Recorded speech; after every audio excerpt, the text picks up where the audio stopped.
Hello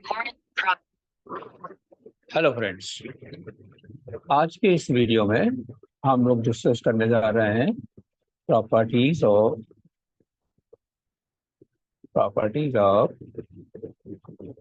definite integration. तो इसको हम लोग दो पार्ट में डिस्कस करने जा रहे हैं। पार्ट वन ये है और पार्ट टू दूसरे पार्ट में हम लोग डिस्कस करेंगे। तो कुछ फॉर्मूलेस को हम लोग अभी एक्सप्लेन करने जा रहे हैं, प्रूव करने जा रहे हैं, बाकी हम लोग दूसरे वीडियो में करेंगे। तो आइए हम लोग वन बाय वन चलते हैं। देखिए कौन कौन सी प्रॉपर्टीज है। पहला है a to a f x d x equal to zero. क्योंकि ए से स्टार्ट होकर के ए पर खत्म हो रहा है तो इसका जो वैल्यू आएगा हमेशा जीरो आता है। अब देखिएगा दूसरा a to b f x d x है। ये a to b f t d t के बराबर होता है। तो यहाँ पे वेरिएबल अगर चेंज हो जाए लेकिन लिमिट सेम रहे तो ऐसे केस में कोई चेंजेस नहीं आता। तीसरा क्या है, a to b f x d x equal to minus of b to a f x d x. चौथा क्या है, a to b f x d x, इसको हम लोग ऐसे लिख सकते हैं a to b f of a plus b minus x d x.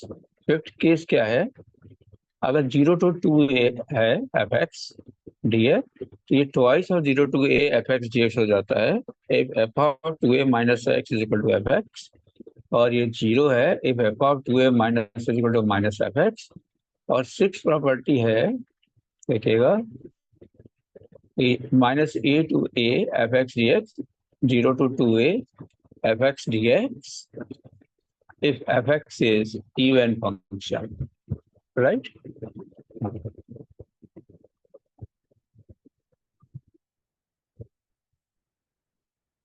Okay, अब देखिए हम लोग क्या करते हैं कि हम लोगों ने एक और प्रॉपर्टी लिखना है मुझे, property number 7।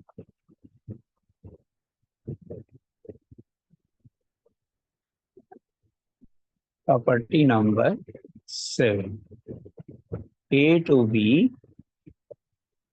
F x d x is equal to a to c f x dx plus c to b f x dx, where c can be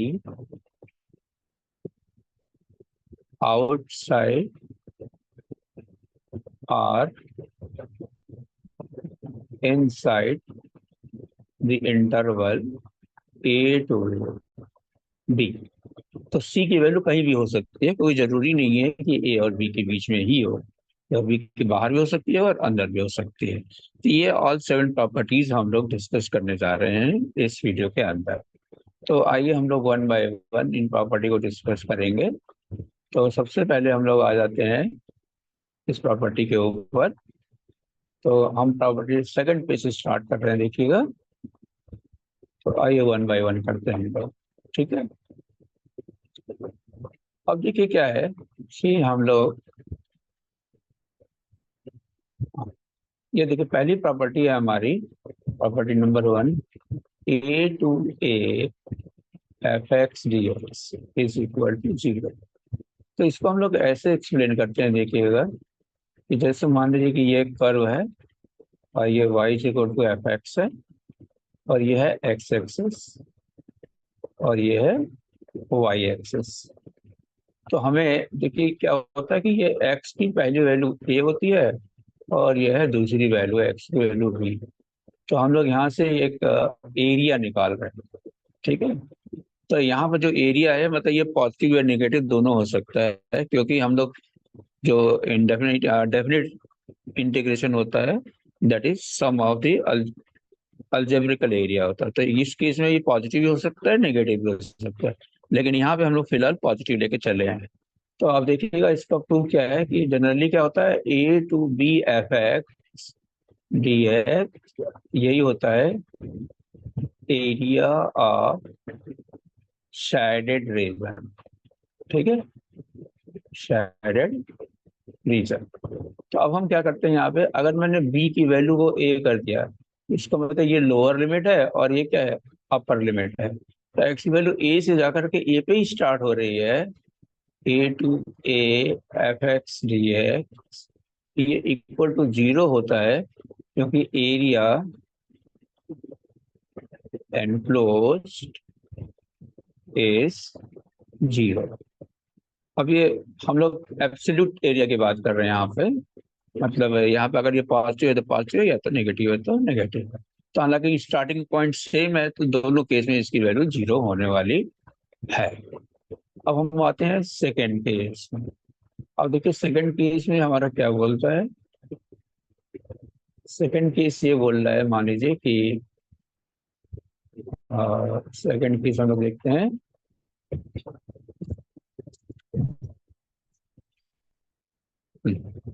अब देखिए सेकंड केस हमारा है कि ए टू बी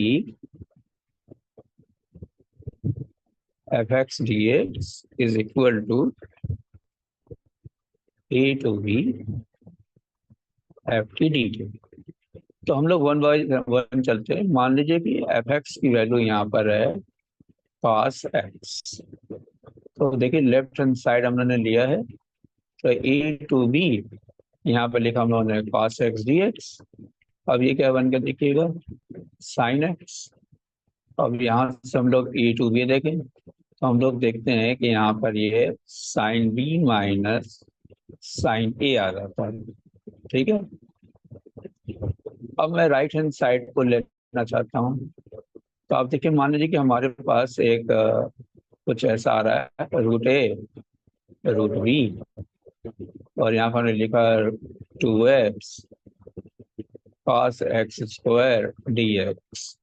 मैं एक example ले रहा हूँ। Now let t is equal to x square. तो हमने क्या देखा कि d t is equal to 2x dx हो जाता है। तो यहाँ पर जब हम लिमिट को चेंज करेंगे तो आप देखिएगा ये ए टू बी है और 2x ये क्या बन जाता है देखिएगा cos t dt। अब फिर से ये कितना आ गया यहाँ पर देखिएगा sine t a to b. तो हमने क्या देखा यहाँ पर कि sine b minus sine a ही आता है। तो इसका मतलब ये हुआ यहाँ पर देखिएगा कि a to b cos x dx is equivalent to a to b cos t dt, right. अब हम लोग आते हैं थर्ड के ऊपर, थर्ड प्रॉपर्टी के ऊपर। देखिए थर्ड प्रॉपर्टी क्या बोलता है। देखिए a to b f x t x is equal to minus of b to a f x t. ठीक है। अब इसको सॉल्व करने के लिए हम लोग क्या देखते हैं, देखिए ऐसे चाहते हैं एग्जाम्पल ले लें। Let f x is equal to e to the power x. तो देखिए लेफ्ट हैंड साइड की बात मैं करूं, a to b e to the power x t x, तो ये e to the power x आ जाता है और ये ए से बी होगा। तो आप देख सकते हैं कि e to the power b है minus e to the power a है। अब इसी तरीके से अगर मैं राइट हैंड साइड लेता हूँ तो देखिए minus b to a f x d x आ जाता है। तो minus b to a e to the power x d x लिया। तो आप देख सकते हैं कि it is e to the power x पे a to b. So minus of e to the power, यहाँ पे हमने गलत लिख दिया है, तो देखिएगा ये बी टू ए था। तो minus of e to the power a of minus of e to the power b which is equal to e to the power b minus e to the power a. तो आप देख सकते हैं कि यहाँ पर left hand side is equal to right hand side हो जाता है। अब आप ग्राफ से भी देख सकते हैं, जैसे ये ग्राफ हमारा बना है एक्स की वैल्यू ए से एक्स की वैल्यू बी तक, ये हमारा एरिया बनता है। लगाओ हम बी से ए स्टार्ट करेंगे तो यही चीज नेगेटिव आ जाता है, तो नेगेटिव लगा दूंगा तो अल्टीमेटली ये पॉजिटिव ही बन जाएगा, राइट। अब आ जाते हैं हम लोग प्रॉपर्टी नंबर 4 पर। देखिए 4 क्या बोलता है हमारा, a to b f x d x is equal to a to b f of a plus b minus x d x. तो हम लोग राइट हैंड साइड को ले लेते हैं। देखिए, तो राइट हैंड साइड क्या देखिए, a to b f of a plus b minus x d x, right. अब हम लोग आते हैं यहाँ पर, let t is equal to a plus b minus x. तो हमने डी टी ले लिया, this is equal to minus d x. तो आप देख सकते हैं, अगर मैं लोअर लिमिट रखता हूँ एक्स की वैल्यू ए, तो ये बी बन जाएगा, और बी रखूंगा तो ए बन जाएगा, और इसकी जगह पे टी आ जाएगा, और d x is replace by minus of d t, यानी कि minus of b to a f t d t. अब ये नेगेटिव हटाने से देखो लिमिट इंटरचेंज हो जाएंगे, ये a to b f t d t, और यही चीज किसके बराबर है, देखो a to b f x d x. तो इस प्रॉपर्टी को हम लोगों ने प्रूव कर दिया है, ठीक है, a to b f x d x, right. अब हम लोग आते हैं नेक्स्ट प्रॉपर्टी पर, प्रॉपर्टी नंबर 5। देखिए ये क्या बोलता है, 0 to 2a f x d x is equal to twice 0 to a f x d x if f of 2a minus x is equal to f x, और ये 0 हो जाएगा f f of 2a minus x is equal to minus f x. तो आइए हम लोग इस property को प्रूव करते हैं। देखिए ये क्या है, 0 to 2a f x t x दे रखा है। अब इसको हम चाहें तो 0 to a f x d x plus a to 2a f x d x लिख सकता हूँ। अब मैं इसको सॉल्व कर रहा हूँ, देखिएगा, राइट। तो मैंने क्या किया, देखिए इसको हमने ले लिया a to 2a, let this is equal to I1, ये I1 के बराबर है, ठीक है। तो ये है आपका एफ एक्स डी एक्स। हमने ले लिया let x is equal to 2a minus t. तो आप देख सकते हैं कि d x equal to minus d t हुआ। तो ये क्या होगा, देखिए अगर 0 रखूंगा तो 2a, और 2a रखूंगा तो 0 आ रहा है, एफ एक्स की जगह क्या हो जाएगा 2a माइनस टी, और d x is replace by minus d t. तो माइनस 2a 0,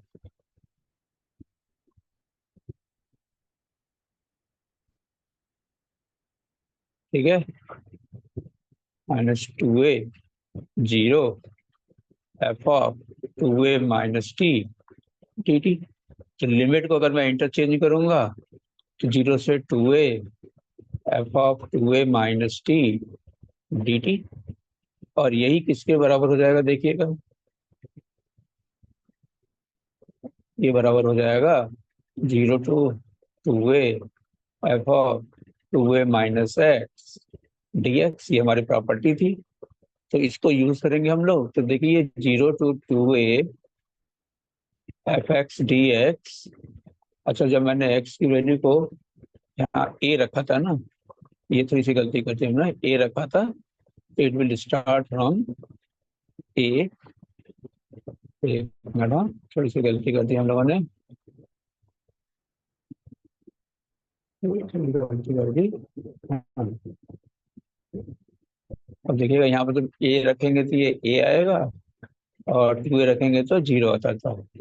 तो ये ए से इतना आता था, और अब ये 0 से ए बन गया है, राइट। और यहाँ पे भी ये 0 से ए बन गया है। तो this is equal to 0 to a f x d x plus 0 to a f of 2a minus x d x. अब इसको हम चाहें तो ऐसे भी लिख सकते हैं, देखिए 0 to a f x plus f of 2a minus x d x. तो अब देखिए this is equal to twice of 0 to a f x d x f of 2a minus x is equal to fx, or this is equal to 0 if f of 2a minus x is equal to minus of fx. ठीक है, अब आते हैं हम लोग next property में। देखिए next property क्या बोलता है, देखिए प्रॉपर्टी नंबर 6। अब ये क्या बोलता है, देखो माइनस ए से ए f x d x is equal to twice 0 to a fx dx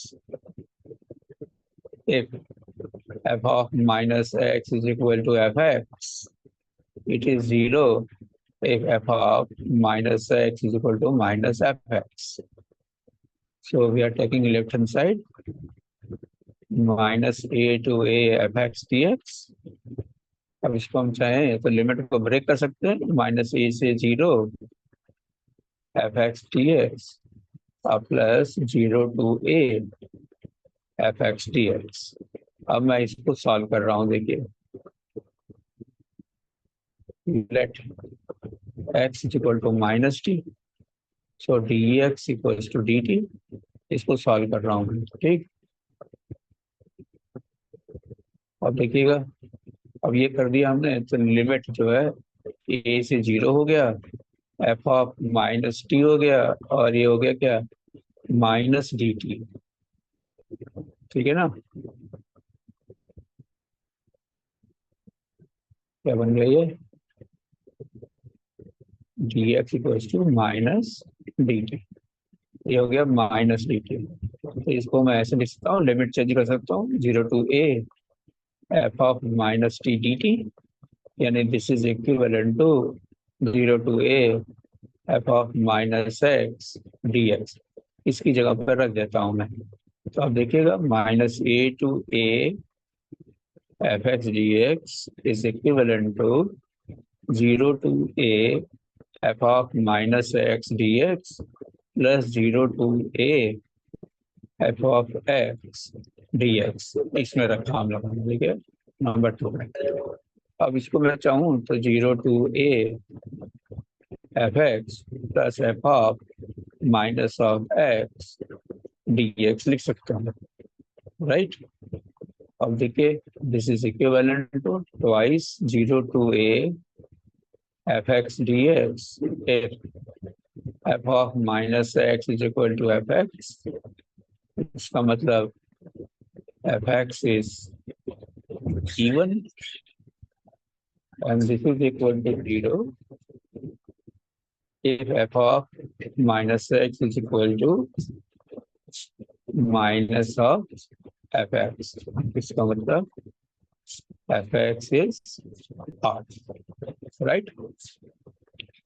अब नेक्स्ट हम लोग पहले कर चुके हैं, लेकिन एक बार फिर से कर देते हैं। देखिए 7th है, ये हमारा a to b fx dx is equivalent to a to b, a to c fx dx plus